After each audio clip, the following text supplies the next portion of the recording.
Hello friends, आप सभी का मेरे YouTube channel go through fine art में स्वागत है। फ्रेंड्स, आज मैं आप लोग को बताऊंगी कि एनवीएस के लिए कैसे पोर्टफोलियो बनाना चाहिए या फिर केवीएस के लिए किसी भी एग्ज़ाम दे, कोई भी इंटरव्यू आप दे रहे हैं तो इस इंटरव्यू के लिए आपको पोर्टफोलियो कैसे बनाना है। तो सबसे पहले देखिए, ये एक पोर्टफोलियो हमने ले लिया है। आपको इस तरह के कम से कम 5-6 पोर्टफोलियो बनाने हैं। क्यों बनाने हैं 5-6, मैं सब चीज़ बात करूँगी। और सबसे पहले तो मैं ये रिक्वेस्ट करूँगी कि वीडियो को बिल्कुल भी स्किप ना करें और वीडियो को पूरा देखें, क्योंकि हर एक मिनट में कुछ ना कुछ इम्पॉर्टेंट बात मैं ज़रूर करूँगी। और वीडियो के एंड में 5-6 चीज़ बताऊँगी बहुत ही इम्पॉर्टेंट, जो आपको इंटरव्यू में पक्का 100% में से 99% दिलाएगा। मैं एक वीडियो इस पर और बनाऊँगी कि कैसे आपको डॉक्यूमेंट वेरिफिकेशन में क्या क्या चीज़ ले जाने हैं, क्या क्या चीज़ इम्पॉर्टेंट होते हैं।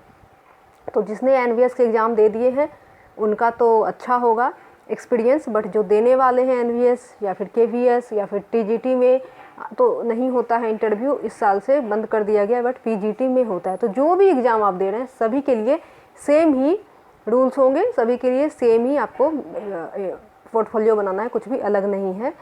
और मैं इसको हाथ में पकड़ के आप लोग को दिखा रही हूँ, इसलिए ये सेक हो रहा है, बट कोई बात नहीं। तो सबसे पहले हम आप लोग को ये दिखाएंगे कि पोर्टफोलियो में क्या क्या सबसे पहले हम ये दिखाएंगे कि पोर्टफोलियो में क्या क्या रखना है। तो ये देखिए, यहाँ पे हम ब्लैंक स्पेस देखते हैं। ये मेरी पोर्टफोलियो थोड़ी छोटी है, बट इसे बड़े हमने नहीं, बड़ी ही है, क्योंकि इसमें देखिए A4 साइज़ का पेपर आ जा रहा है।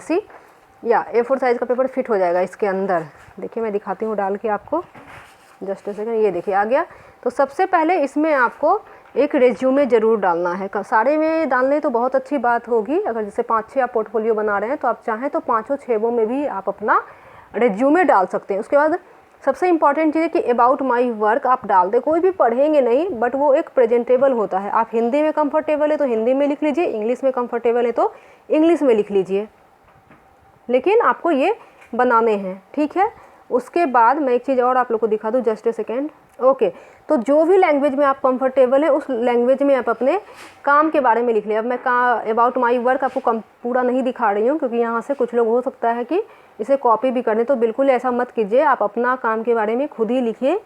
और उसके बाद फॉर एग्जांपल कि अगर आप स्टिल लाइफ की बना रहे हो, ये चीज़ मैं बाद में बात करेंगे। पहले हम अबाउट माई वर्क के बारे में बात कर रहे थे, तो सबसे पहले हम उसी के बारे में बात कर लेते हैं।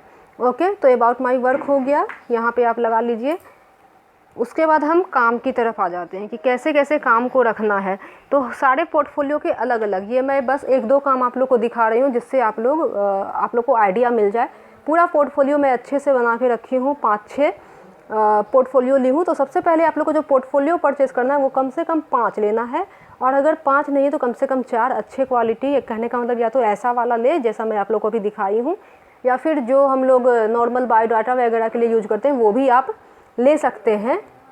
और पोर्टफोलियो की साइज़ A4 या A3 में होनी चाहिए, ठीक है। साइज़ जो होना चाहिए वो आप लोग का A3 या फिर A4 होना चाहिए, यानी कि प्रिंट जो है बड़ा कीजिएगा। ये नहीं कि प्रिंट हमने 5-7 में कर लिया, 5-7 में प्रिंट कर लिया, 5-7 में मत कीजिएगा, थोड़ा सा बड़ा रखिएगा। या फिर आप जीरोक्स साइज में रखिएगा, और कुछ प्रिंट आप A3 में भी रख सकते हैं। तो ये चीज़ बहुत जानना ज़रूरी है। तो ये जैसे कि देखिए एक स्टिल लाइफ है, तो आप इसे स्टिल लाइफ की कैटेगरी में रखें, यानी कि एक पोर्टफोलियो स्टिल लाइफ के लिए बनाइए, जिसमें 5, 10, 15, 20 जो भी आपके हैं वो आप रख सकते हैं। एक चीज़ बहुत को ये चीज़ कन्फ्यूजन होती है कि हमने तो 2010 में काम किए, 2009 में किए, 2012 में किए। ये देखिए, जैसे आप देख सकते हैं 2012 का काम है। कोई मैटर नहीं करता कि आपने काम क्यों किया है, काम आपका होना चाहिए। मैटर ये करता है कि काम आपका होना चाहिए, दूसरे का काम नहीं होना चाहिए, यही मैटर करता है, ठीक है। अपने काम को लेके जाइए, कभी भी इंटरव्यू में दूसरे के काम को लेके मत जाइए, क्योंकि जैसे ही आप दूसरे को काम को लेके जाएंगे और आपको जब ब्लैक बोर्ड पे बनवाया जाएगा और आप वैसा ड्रॉ नहीं कर पाएंगे, तो वो पकड़ लेंगे कि ये आर्ट वर्क आपके द्वारा नहीं है। उसी समय इंटरव्यूअर आपको छांट देंगे, यानी कि इंटरव्यू में नंबर नहीं देंगे। तो ऐसा गलती बिल्कुल मत कीजिएगा, दूसरे का काम बिल्कुल मत लेके जाइएगा। आपके काम जैसे भी हों, आप अपना काम लेके जाएँ। कोई हाइपर रियलिस्टिक करते हैं, कोई सेमी रियलिस्टिक करते हैं, सबका अपना अपना स्टाइल होता है करने का। बट जब आप स्टिल लाइफ कर रहे हैं तो वो रियलिस्टिक होना चाहिए। अगर किसी चीज़ को सामने बिठा के कर रहे हैं तो वो रियलिस्टिक होना चाहिए। बाकी बाद में और वहाँ मेंशन भी कर सकते हो। एक चीज़ मैं बताना भूल गई, वो भी मैं आप लोग को दिखा दूँ कि जब भी आप पोर्टफोलियो खरीदते हो तो वहाँ पे कुछ कुछ में ऐसा वाला होता है, तो इसमें आप लगा भी सकते हैं कि भूले ना, इसमें लगा दीजिए स्टिल लाइफ, या फिर दूसरा पोर्टफोलियो में आप लगा सकते हैं लैंडस्केप, तीसरे में कंपोजिशन। इस तरह से आप इसके अंदर लिख दीजिए ताकि आप ना भूलें कि कौन से पोर्टफोलियो में कौन सा, क्योंकि ये लाल है, हो सकता है आपको वेरियस कलर का कलर ना मिले, या वेरियस कलर मिले भी तो याद नहीं रहेगा कि कौन से पोर्टफोलियो में हमने कौन सा काम रखा है। तो यहाँ पे आप लगा सकते हैं कि इसमें हमारा जो जो है, आप ये से करके नेम प्लेट दे सकते हैं। उसके बाद दूसरा ये देख लीजिए। उसके बाद हम चलते देखिए कंपोजिशन, तो एक कंपोजिशन का फाइल बना लीजिए, ये भी कंपोजिशन के अंतर्गत। उसके बाद अगर आपने कुछ जैसे कि कोई कॉपी वर्क हुआ, टेम्परा, या फिर कोई भी ऐसे टेक्निकली काम किए हैं, फ्रेस्को किए हैं, अगर है आपके पास 5-6 तो उसके भी अलग पोर्टफोलियो बना सकते हैं। अगर नहीं है तो उसी काम में कंपाइल कर दें, ठीक है। जैसे कि ये टेम्परा किया हुआ है, कॉपी है, किसी एक आर्टिस्ट का काम था, उसी का कॉपी वर्क है। तो अगर ऐसे आपके पास 5-6-10 काम हो तो इसके भी आप एक अलग पोर्टफोलियो बना सकते हैं। उसके बाद ये भी कंपोजिशन में ही आएगा। अब क्रिएटिव कंपोजिशन कि जो आप सोचते हैं, जो या फिर आप जो जिस देखा उसे आप अपने तरह से कैसे व्यक्त करते हैं। फॉर एग्जांपल आप देख सकते हैं यहाँ पे जो क्ले दिखाया गया है वो रेड है। इतना रेड क्ले तो बहुत कम जगह पे मिलता है, कुछ कुछ जगह पे ऐसे रेड क्ले मिलते हैं। तो ये हो गया आपका क्रिएटिव काम। जैसे कि आप पेड़ देख सकते हैं, पेड़ जो है फ्लैट है, रियलिस्टिक नहीं है, तो आपकी जो भी फिर काम का टेक्निक है आप यूज कर सकते हैं। और साथ ही साथ अगर आप वाटर कलर है, एक्रेलिक है, ऑयल है, अगर ऐसे कुछ काम किए हैं तो उसके भी अलग अलग पोर्टफोलियो बना सकते हैं। ये सब पूरा कंप्लीट क्रिएटिव में आ जाएगा, तो क्रिएटिव का आप एक पोर्टफोलियो बना सकते हैं। ओके। और साथ ही साथ एक चीज़ और यहाँ पे आप लोग को बता दूँ कि फॉर एग्जांपल कि आपने स्टिल लाइफ की एक पोर्टफोलियो बनाए हैं, तो आप ऐसा भी कर सकते हैं कि आप अपने जो फॉर एग्जांपल कि आपने एक स्टिल लाइफ के वो बनाए हैं पोर्टफोलियो, तो आप कर सकते हैं कि सारे ही पोर्टफोलियो में अलग अलग तरह का राइटअप लिख सकते हैं। फॉर एग्जांपल यहाँ पे देखिए स्टिल लाइफ के लिए हमने अलग राइटअप लिख के रखे हैं। ओके, स्टिल लाइफ के लिए अलग राइटअप लिख के रखे हैं, तो चाहें तो ऐसा कर सकते हैं। दैट्स नॉट मैंडेटरी, बट जितना अच्छे से आप प्रेजेंट करेंगे उतना अच्छा। कोई भी पढ़ेंगे नहीं, बट वो बस प्रेजेंटेशन के लिए होता है कि आप कैसे प्रेजेंट कर रहे हो। कोई भी आपका उतना बड़ा अबाउट माई वर्क या CV या स्टिल लाइफ नहीं पढ़ते हैं, but it's all about the presentation कि how you present your things according to interviewer. और 4-5 इसलिए मैं बोल रही क्योंकि वहाँ पे 4-5 इंटरव्यूअर तो होते ही हैं, कम से कम 3 होंगे और मैक्सिमम 5 या 6 हो सकते हैं, मिनिमम 3 एंड मैक्सिमम 6। तो सबके पास अगर कुछ ना कुछ रहेगा तो उनका अगर मन होगा कि आपके काम कैसे हैं तो वो देखेंगे। रही ओरिजिनल वर्क की बात, it completely depend on you कि how much work you want to carry. Same चीज़ ग्राफिक्स वाले के साथ फॉलो होगा, सेम चीज़ स्कल्पचर वाले के साथ फॉलो होगा, सेम चीज़ आपका टेक्सटाइल आर्टिस्ट के साथ फॉलो होगा, सबके साथ वही फॉलो होगा। बट टेक्सटाइल के जो भी आर्टिस्ट हैं, स्कल्पचर के जो भी आर्टिस्ट हैं, उन लोग को यही बोलूँगी कि कुछ काम तो ड्राइंग करके ज़रूर ले जाएं। ठीक है, तो ये हो गया। ओके, तो और हम काम नहीं देखेंगे, आई थिंक दैट्स सफिशिएंट।